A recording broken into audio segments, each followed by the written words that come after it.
ओम शांति।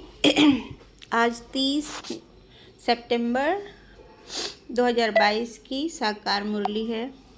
और बाबा ने कहा, मीठे बच्चे, इस समय सभी की तकदीर बिगड़ी हुई है क्योंकि सब पतित हैं। तुम्हें अब श्रीमत पर अपनी तकदीर जगानी है, पावन बनने की युक्ति बतानी है। बाबा ने क्या कहा कि तकदीर सबकी बिगड़ी हुई है। क्यों? क्योंकि कलयुग का बिल्कुल अंत का समय है और इस समय आत्मा बहुत सारे जन्म लेते लेते विकारों के अधीन होते होते वो एकदम पतित बन जाती है।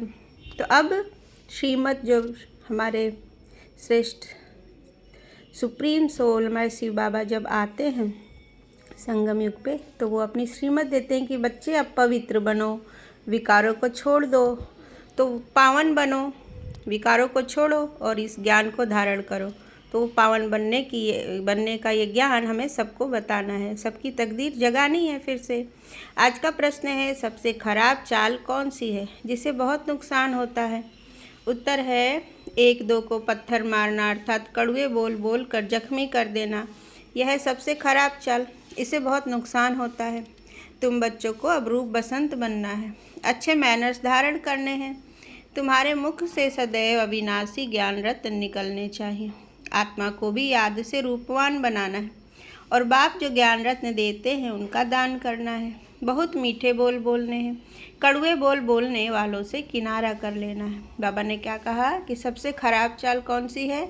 जो हम गुस्से में आके, क्रोध में आके, आवेश में या अपने अहंकार के वश की मैं सही हूँ, आई एम राइट, तो ऐसा सोच के हम दूसरों को खरा जवाब दे देते हैं कभी कभी, और कड़वे शब्दों में हम उत्तर देते हैं लोगों को। हम ये महसूस कराना चाहते हैं कि हम सही हैं, आप गलत हो, तो हम कभी कभी आवेश में आके बोलते हैं। लेकिन आखिर वो आत्मा भी अपनी जगह सही है, वो कोई अंतर्यामी तो है नहीं, तो वो अपने स्टेट ऑफ माइंड से कुछ बोल रही है या कुछ सोच रही है, तो वो आत्मा अपनी जगह पे सही है। अगर हमें अपनी बात समझानी है किसी को, तो वही चीज़ हम प्यार से भी समझा सकते हैं। तो बाबा ने कहा कि इस ज्ञान योग से हमें रूप बसंत बनना है, बहुत अच्छे मैनर्स धारण करने हैं। भले हमारी कभी कभी स्थिति दिमाग की, शरीर की, स्वास्थ्य खराब होता है तो चिड़चिड़ापन, हमारी अवस्था अंदर से अच्छी नहीं होती है, तो हम दूसरों की बातों का बोझ महसूस करते हैं और उल्टा सीधा गलत सलत रिप्लाई भी कर देते हैं। लेकिन बाबा ने कहा कि ऐसा नहीं करना है। श्रीमत अनुसार बहुत मीठे बोल बोलने हैं, बहुत अच्छे युक्ति से, समझदारी से अपनी बात स्पष्ट रूप में दूसरों को अगर हम बताएंगे तो क्रोध करने की शायद आवश्यकता ही नहीं होगी। तो हमें बहुत अच्छे मैनर्स धारण करने, बाबा ने कहा अच्छे मैनर्स के साथ ही बात करो, मीठे बोल बोलो, कड़वे बोल तो बोलो ही नहीं। भले कोई हमें ना समझता हो, कभी कभी लोग हमसे एक्सपेक्टेशंस बहुत हाई रखते हैं और हमारी ऐसी अवस्था नहीं होती है कि हम उनके एक्सपेक्टेशंस पूरी कर सकें। जैसे कि अक्सर हम उनके साथ अच्छा व्यवहार करते हैं तो उसी प्रकार से लोग हमसे उम्मीद लगा के रखते हैं। लेकिन कभी कभी क्या होता है कि हम सक्षम नहीं होते हैं उनकी उम्मीदों को पूरा करने में। कभी कभी हम शरीर से कमज़ोर, कभी स्वास्थ्य, कभी हमारी आर्थिक परिस्थिति, कभी हमारी मानसिक परिस्थिति इस लायक नहीं होती है कि हम उनको डील कर सकें। ये तो हमें क्या करना है, फिर भी हमें श्रीमत अनुसार ही मीठे बोल ही बोलने हैं, हमें किसी से कड़वे बोल नहीं बोलने हैं। और कड़वे बोल बोलने वाले, दूसरों की निंदा करने वालों से किनारा करना है। आज का गीत है, भोलेनाथ से निराला कोई और नहीं।